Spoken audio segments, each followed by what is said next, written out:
ಎಲ್ರಿಗೂ ನಮಸ್ಕಾರಗಳು. ಈ ವಿಡಿಯೋದಲ್ಲಿ ಪ್ರಥಮ ಭಾಷೆ ಸಿರಿಗನ್ನಡ 8ನೇ ತರಗತಿಯಲ್ಲಿ ಬರುವಂತಹ ಸಾರ್ಥಕ ಪದ್ಯದ ಬಗ್ಗೆ ತಿಳಿದುಕೊಳ್ಳೋಣ. ಪದವೇ ಹೇಳ್ತಿದೆ ಸಾರ್ಥಕ. ಸಾರ್ಥಕ ಅಂದ್ರೆ ಏನು?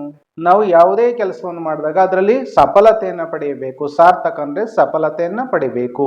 ಇಂದಿನ ದಿನಗಳಲ್ಲಿ ಮನುಷ್ಯ ಸ್ವಾರ್ಥಿಯಾಗಿ, ಲೋಭಿಯಾಗಿ, ಸಮಾಜದಲ್ಲಿ ಎಷ್ಟೇ ತಿಳುವಳಿಕೆಗಳನ್ನ ಕೊಟ್ಟರೂ ಸಹ ಮನುಷ್ಯ ದುರ್ಬುದ್ಧಿಯನ್ನು ಬಿಡ್ತಾ ಇಲ್ಲ. ಒಂದು ದುಃಖಕರ ಸಂಗತಿಯಾಗಿದೆ.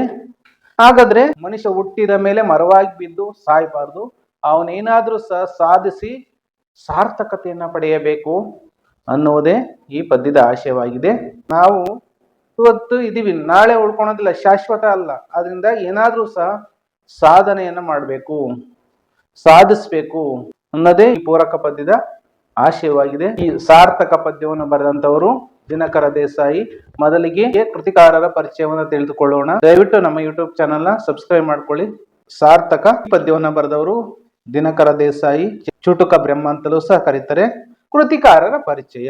ಹೊಸಗನ್ನಡ ಸಾಹಿತ್ಯದಲ್ಲಿ ಚುಟುಕು ಬ್ರಹ್ಮನೆಂದು ಪ್ರಖ್ಯಾತರಾದವರು ದಿನಕರ ದೇಸಾಯಿ ಅವರು. 1909 ಉತ್ತರ ಕನ್ನಡ ಜಿಲ್ಲೆಯ ಅಂಕೋಲ ತಾಲೂಕಿನ ಅಗೇರಿ ಎಂಬ ಪುಟ್ಟ ಹಳ್ಳಿಯವರು. ತಂದೆ ದತ್ತಾತ್ರೇಯ ದೇಸಾಯಿ ಶಾಲಾ ಮಾಸ್ತರು, ಅಂದ್ರೆ ಸ್ಕೂಲ್ ಮಾಸ್ಟ್ರು. ತಾಯಿ ಅಂಬಿಕಾ. ಮೈಸೂರಿನಲ್ಲಿ BA ಪದವಿಯನ್ನು ಪಡೆದ ಇವರು ಮುಂಬೈನ ಸೇಂಟ್ ಝೇವಿಯರ್ ಕಾಲೇಜಿನಲ್ಲಿ MA ಪದವಿಯನ್ನು ಪಡೆದರು. ದಿನಕರ ದೇಸಾಯಿ ಅವರು ಮೈಸೂರಿನಲ್ಲಿ BA ಬ್ಯಾಚುಲರ್ ಆಫ್ ಆರ್ಟ್ಸ್ ಪದವಿಯನ್ನ ಪಡ್ಕೋತಾರೆ. ಮುಂದೆ ಇವರು ಮುಂಬೈನ, ಅಂದ್ರೆ ಬೊಂಬೈ ಅಂತಿದ್ರಾಗ ಈಗ ಮುಂಬೈ ಅಂತಾರೆ, ಸೇಂಟ್ ಝೇವಿಯರ್ ಕಾಲೇಜ್ ಬಹಳ ಪ್ರಸಿದ್ಧವಾದ ಕಾಲೇಜ್ ಇದು. ಅಲ್ಲಿ MA ಪದವಿಯನ್ನ ಪಡ್ಕೋತಾರೆ. MA ಅಂದ್ರೆ ಸ್ನಾತಕೋತ್ತರ ಪದವಿ. ಮಾಸ್ಟರ್ ಆಫ್ ಆರ್ಟ್ಸ್ ಅಂತ ಇದರ ಪೂರ್ಣವಾದ ಅರ್ಥ. MA ಪದವಿಯನ್ನ ಪಡೆದರು. ವಿವಿಧ ಸಂಘಟನೆಗಳ ಸಂಘಟಕರಾಗಿ, ಪತ್ರಿಕಾ ವರದಿಗಾರರಾಗಿ, ಸಂಸದರಾಗಿ ದುಡಿದು ನವೆಂಬರ್ 6, 1982ರಲ್ಲಿ ಇಹಲೋಕ ತ್ಯಜಿಸಿದರು. ಇವರ ಪ್ರಮುಖ ಕೃತಿಗಳು ಹೂಗೊಂಚಲು, ತರುಣರ ದಸರೆ, ಕಡಲ ಕನ್ನಡ, ದಿನಕರ ಚೌಪದಿ, ನಾಕಂಡ ಪಯಣ, ಇದು ಪ್ರವಾಸ ಸಾಹಿತ್ಯ. ಹೀಗೆ 12 ಕೃತಿಗಳನ್ನು ರಚಿಸಿದ್ದಾರೆ. ಇವರ ದಿನಕರನ ಚೌಪದಿ ಕೃತಿಗೆ ಕರ್ನಾಟಕ ಸಾಹಿತ್ಯ ಅಕಾಡೆಮಿ ಪುರಸ್ಕಾರ ದೊರೆತಿದೆ. ಈಗ ನಾವು ಪದ್ಯಕ್ಕೆ ಬರೋಣ. ಸಾರ್ಥಕ, ದಿನಕರ ದೇಸಾಯಿ. ಈ ಪದ್ಯವನ್ನ ಮೊದಲು ವಾಚಿಸಿ ಅದರ ಅರ್ಥವನ್ನ ನಿಮಗೆ ಹೇಳ್ತೀನಿ.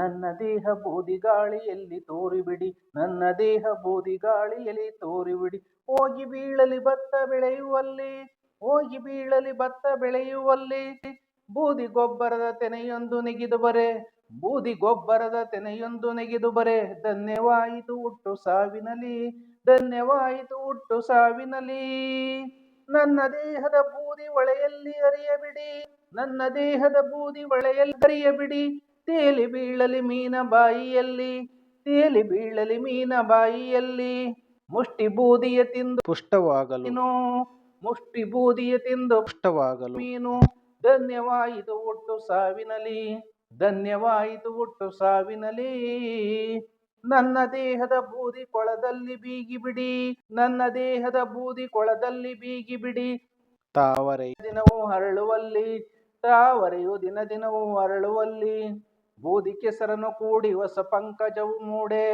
ಬೂದಿ ಕೆಸರನ್ನು ಕೂಡಿ ಹೊಸ ಪಂಕಜವು ಮೂಡೆ, ಧನ್ಯವಾಯಿತು ಹುಟ್ಟು ಸಾವಿನಲಿ, ಧನ್ಯವಾಯಿತು ಹುಟ್ಟು ಸಾವಿನಲಿ, ಸತ್ತ ಮೇಲಾದರೂ ದೇಹ ಸೇವೆಗೆ ನಿಲ್ಲಲಿ, ಸತ್ತ ಮೇಲಾದರೂ ದೇಹ ಸೇವೆಗೆ ನಿಲ್ಲಲಿ, ಇಂದಿಗೀ ನರ ಜನ್ಮ ಸೇವೆಯೆಂದು, ಇಂದಿಗೀ ನರ ಜನ್ಮ ಸೇವೆಯೆಂದು, ತನ್ನ ಸ್ವಾರ್ಥವ ನೆನೆದು ವ್ಯರ್ಥವಾಗಿದೆ ದೇಹ, ತನ್ನ ಸ್ವಾರ್ಥವ ನೆನೆದು ವ್ಯರ್ಥವಾಗಿದೆ ದೇಹ, ನಿಜ ಸೇವೆಗೈಯಲಿಕ್ಕೆ ಬರಲಿ ಮುಂದು, ನಿಜ ಸೇವೆಗೈಯಲಿಕ್ಕೆ ಬರಲಿ ಮುಂದು.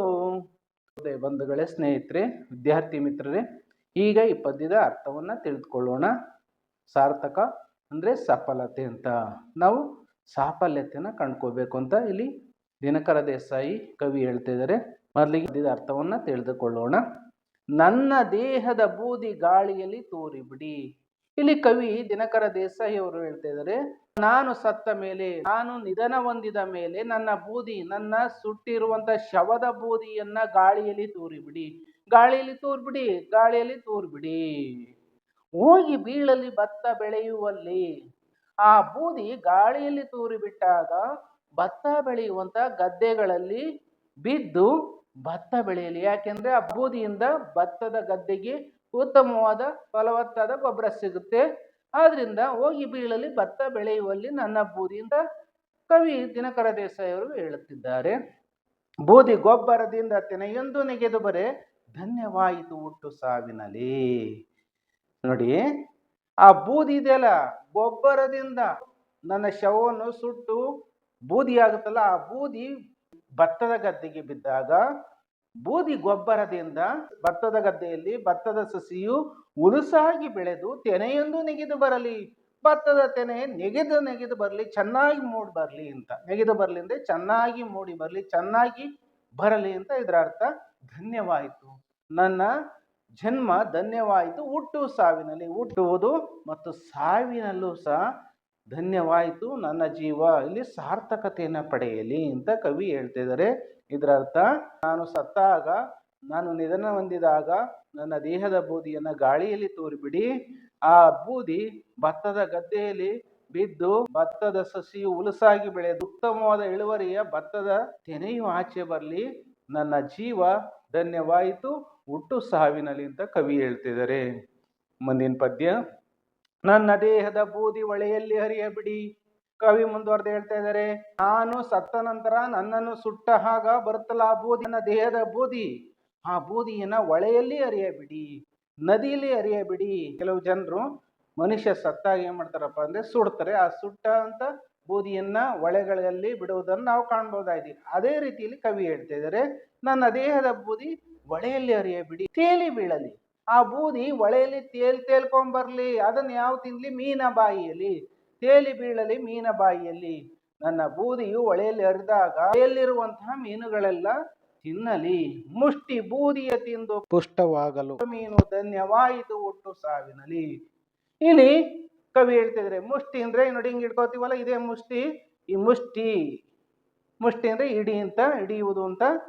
ಮುಷ್ಟಿ ಬೂದಿಯ ತಿಂದು, ಮುಷ್ಟಿ ನನ್ನ ದೇಹದ ಈ ಬೂದಿಯನ್ನ ತಿಂದು ಪುಷ್ಟವಾಗಲು. ಪುಷ್ಟ ಅಂದ್ರೆ ದಪ್ಪವಾಗಿ ಬೆಳೆಯಲಿ, ದಪ್ಪವಾಗಿ ಮೀನು ಬೆಳೆಯಲಿ ಅಂತ ಇದರ ಅರ್ಥ. ಪುಷ್ಟವಾಗಲು ಅಂದ್ರೆ ದಪ್ಪವಾಗಿ ಬೆಳೆದು ಚೆನ್ನಾಗಿರಲಿ. ಇದರ ಅರ್ಥ ಇಷ್ಟೇ, ನನ್ನ ದೇಹದ ಬೂದಿಯನ್ನ ಹೊಳೆಯಲ್ಲಿ ಹರಿದು ಬಿಡಿ, ಹೊಳೆಯಲ್ಲಿ ಇರುವಂತಹ ಮೀನುಗಳೆಲ್ಲ ತೇಲಿ ಬರುವಂತಹ ಬೂದಿಯನ್ನ ತಿಂದು ದಪ್ಪವಾಗಿ ಚೆನ್ನಾಗಿ ಬೆಳೆಯಲಿ, ಧನ್ಯವಾಯಿತು ಹುಟ್ಟು ಸಾವಿನಲ್ಲಿ ನನ್ನ ಜೀವನ ಸಾರ್ಥಕವಾಯಿತು ಅಂತ ಹೇಳ್ತಾ ಇದ್ದಾರೆ.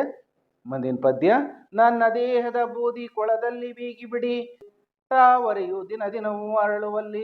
ನನ್ನ ದೇಹವನ್ನ ಸುಟ್ಟ ನಂತರ ಬರುವಂತಹ ಬೂದಿಯನ್ನ ಕೊಳದಲ್ಲಿ ಬೀಗಿ ಬಿಡಿ. ಕೊಳ ನಂತರ ಸರೋದಂಗಿರುತ್ತೆ. ಆ ಕೊಳದಲ್ಲಿ ಅನೇಕ ತಾವರೆ ಹೂಗಳು, ಕಮಲ, ಅಂಬುಜ ಅಂತೀವಿ, ಅದನ್ನ ಇಂಗ್ಲಿಷಲ್ಲಿ ಲೋಟಸ್ ಅಂತೀವಿ. ಆ ತಾವರೆಯ ತಾವರೆ ದಿನವೂ ಅರಳುವಲ್ಲಿ, ದಿನ ದಿನವೂ ಅರಳುವಲ್ಲಿ. ಇಲ್ಲಿ ದಿನ ದಿನವೂ ಈ ಪದ ವಿರುಕ್ತಿ ಪದ ಆಗ್ತದೆ. ತಾವರೆ ಹೂವು ದಿನ ದಿನವೂ ಅರಳುವಲ್ಲಿ. ತಾವರೆ ಹೂವು, ನೀವು ತಾವರೆ ಹೂವನ್ನು ನೋಡಿದಿರಲ್ವಾ? ಅಂಬುಜಕ್ಕೆ ಭಾನುವಿನ ಉದಯದ ಚಿಂತೆ, ತಾವರೆ ಹೂವಿಗೆ ಸೂರ್ಯನ ಉದಯದ ಚಿಂತೆ. ಇಲ್ಲಿ ತಾವರೆಯ ದಿನ ದಿನವೂ ಅರಳುವಲ್ಲಿ. ತಾವರೆಯ ಹೂವು, ಕಮಲದ ಹೂವು ದಿನ ದಿನವೂ ಅರಳಲಿ. ಬೂದಿ ಕೆಸರನ್ನು ಕೂಡಿ ಹೊಸ ಪಂಕಜವು ಮೂಡೆ. ನಾವು ಆ ಕೊಳಕ್ಕೆ ನನ್ನ ಬೂದಿಯನ್ನ ಹಾಕ್ತಿರಲ್ಲ, ಬೂದಿಯಿಂದ ಕೆಸರು ಆಗ್ತದೆ, ಅದು ಕೂಡಿ ಹೊಸ ಪಂಕಜವು ಮೂಡೆ. ಪಂಕಜ ಅಂದ್ರೆ ಕಮಲ, ತಾವರೆ ಅಂತ ಇದರ ಅರ್ಥ. ಆ ಹೊಸ ಪಂಕಜವು ಮೂಡ್ಲಿ, ಹೊಸ ಕಮಲದ ಹೂವು ಮೂಡ್ಲಿ, ಧನ್ಯವಾಯಿತು ಹುಟ್ಟು ಸಾವಿನಲ್ಲಿ. ನನ್ನ ಜೀವನ ಧನ್ಯವಾಗ್ತದೆ, ಸಾರ್ಥಕವಾಗ್ತದೆ ಹುಟ್ಟು ಸಾವಿನಲ್ಲಿ. ಇದರ ಅರ್ಥ, ನನ್ನ ದೇಹದ ಬೂದಿಯನ್ನ ಕೊಳದಲ್ಲಿ ಹಾಕಿಬಿಡಿ. ತಾವರೆ ಹೂವು ಅಲ್ಲಿದ್ರೆ ದಿನ ದಿನವೂ ಆ ಬೂದಿಯ ಗೊಬ್ಬರದಿಂದ ಹರಳ್ತದೆ. ಬೂದಿ ಕೆಸರನ್ನು ಕೂಡಿ ಹೊಸ ಕಮಲದ ಹೂವು ಮೂಡುವಂತೆ ನನ್ನ ಜೀವನವು ಸಹ ಧನ್ಯವಾಯಿತು ಹುಟ್ಟು ಸಾವಿನಲ್ಲಿ ಅಂತ ಹೇಳ್ತಾ ಇದ್ದಾರೆ. ಕೊನೆಯ ಚರಣ, ಸತ್ತ ಮೇಲಾದರೂ ದೇಹ ಸೇವೆಗೆ ನಿಲ್ಲಲಿ, ಇಂದಿಗೆ ನರಜನ್ಮ ಸೇವೆ ಎಂದು. ನೋಡಿ, ಕವಿ ಹೇಳ್ತಾ ಇದ್ದಾರೆ, ಈ ಸಮಾಜಕ್ಕೆ ಹೇಳ್ತಾ ಇದ್ದಾರೆ, ನನ್ನ ದೇಹ ಇದ್ದಾಗೇನೂ ಮಾಡಲಿಲ್ಲ. ಸಮಾಜದ ಜನರಿಗೆಲ್ಲ ಹೇಳ್ತಾ ಇದ್ದಾರೆ ಇದೇ ಮೆಸೇಜ್, ಇದೇ ಸಂದೇಶ.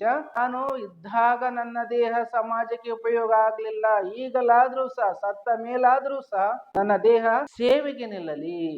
ಪರೋಪಕಾರಂ ಇದಂ ಶರೀರಂ ಅಂತ ಹೇಳ್ತಾರೆ. ನಾವು ಪರೋಪಕಾರವನ್ನು ಮಾಡುವುದಕ್ಕೆ ನಮ್ಮ ಶರೀರ, ನಮ್ಮ ದೇಹ ಇರುವುದು. ಹಾಗೆ ಇಂದಿಗೆ ನರಜನ್ಮ ಸೇವೆ ಎಂದು, ಇಂದಿಗೆ ನನ್ನ ನರಜನ್ಮ. ನರ ಅಂದ್ರೆ ಮನುಷ್ಯ, ನರಜನ್ಮ ಅಂದ್ರೆ ಮಾನವ ಜನ್ಮ, ಸೇವೆ ಎಂದು ಮಾನವ ಜನ್ಮದ ಸೇವೆಯನ್ನು ಮಾಡುವುದಕ್ಕಾಗಿ, ಮನುಜರ ಸೇವೆಯನ್ನು ಮಾಡುವುದಕ್ಕಾಗಿ, ಜನರ ಸೇವೆ, ಜನಾರ್ದನ ಸೇವೆ, ಈಶ ಸೇವೆ, ದೇವರಿಗೆ ಮಾಡ್ದಂಗೆ ಸೇವೆ ಅಂತ ಇದ್ರ ಅರ್ಥ. ತನ್ನ ಸ್ವಾರ್ಥವನೆನೆದು ವ್ಯರ್ಥವಾಗಿದೆ ದೇಹ. ನನಗೆ ಸ್ವಾರ್ಥ, ಸ್ವಾರ್ಥ ಅಂದ್ರೆ ಸೆಲ್ಫಿಶ್, ಎಲ್ಲವೂ ಸಹ ನನಗೆ ಬೇಕು, ಈ ಪ್ರಪಂಚದ ಎಲ್ಲಾ ವಸ್ತುಗಳು ತಮಗೆ ಬೇಕು ಅಂತಾರಲ್ಲ, ಅದೇ ಸ್ವಾರ್ಥ. ಆ ಸ್ವಾರ್ಥವನೆನೆದು ವ್ಯರ್ಥವಾಗಿದೆ. ವ್ಯರ್ಥ, ಪ್ರಯೋಜನವಿಲ್ಲವಾಗಿದೆ. ವ್ಯರ್ಥ ಅಂದ್ರೆ ಪ್ರಯೋಜನವಿಲ್ಲ, ಪ್ರಯೋಜನವಿಲ್ಲದಂತಾಗಿದೆ ನನ್ನ ದೇಹ, ನನ್ನ ಶರೀರ. ನಿಜ ಸೇವೆಗೈಯಲಿಕ್ಕೆ ಬರಲಿ ಮುಂದು. ಇನ್ನಾದ್ರೂ ಸಹ ನಿಜವಾದ ಮಾನವನ ಸೇವೆಯನ್ನ ಮಾಡುವುದಕ್ಕೆ, ಗೈಯಲಿಕ್ಕೆ ಅಂದ್ರೆ ಮಾಡುವುದಕ್ಕೆ ಈ ದೇಹ ಬರಲಿ. ಕವಿ ದಿನಕರ ದೇಸಾಯಿ ಅವರು ಹೇಳ್ತಾ ಇದ್ದಾರೆ, ಇದರ ಅರ್ಥ ಸತ್ತ ಮೇಲಾದ್ರೂ ಸಹ ನನ್ನ ದೇಹ ಸೇವೆಗೆ ನಿಲ್ಲಲಿ. ಇಲ್ಲಿಗೆ ನರಜನ್ಮ ಸೇವೆ ಎಂದು, ಈ ನರಜನ್ಮ ಸೇವೆಯನ್ನು ಮಾಡುವುದಕ್ಕೆ ತನ್ನಲ್ಲಿರುವಂತಹ ಸ್ವಾರ್ಥವನ್ನ ನೆನೆದು ನನ್ನ ದೇಹ ವ್ಯರ್ಥವಾಗಿದೆ, ಪ್ರಯೋಜನಕ್ಕೆ ಬರದ ಹಾಗೆ ಆಗಿದೆ, ನಿಜ ಸೇವೆಗೈಯಲಿಕ್ಕೆ, ನಿಜವಾದ ಸೇವೆಯನ್ನು ಮಾಡುವುದಕ್ಕೆ ಇನ್ನಾದರೂ ಸಹ ಮುಂದೆ ಬರಲಿ ಅಂತ ಇಲ್ಲಿ ಹೇಳ್ತಾ ಇದ್ದಾರೆ. ವಿದ್ಯಾರ್ಥಿ ಮಿತ್ರರೇ, ಸಾರ್ಥಕ ಪದ್ಯದ ಪ್ರಶ್ನೆ ಉತ್ತರಗಳನ್ನು ಗಮನಿಸೋಣ. ಸಾರ್ಥಕ ಪದ್ಯದ ಪ್ರಶ್ನೆ ಉತ್ತರಗಳು. ಆಮೇನು. ಕೊಟ್ಟಿರುವ ಪ್ರಶ್ನೆಗಳಿಗೆ ಉತ್ತರಿಸಿ. 1ನೇ ಪ್ರಶ್ನೆ, ಗಾಳಿಯಲ್ಲಿ ಬೂದಿಯನ್ನು ತೂರಿದಾಗ ಎಲ್ಲಿ ಬೀಳುತ್ತದೆ? ಉತ್ತರ, ಗಾಳಿಯಲ್ಲಿ ಬೂದಿಯನ್ನು ತೂರಿದಾಗ ಭತ್ತ ಬೆಳೆಯುವ ನಾಡಿನಲ್ಲಿ ಹೋಗಿ ಬೀಳುತ್ತದೆ.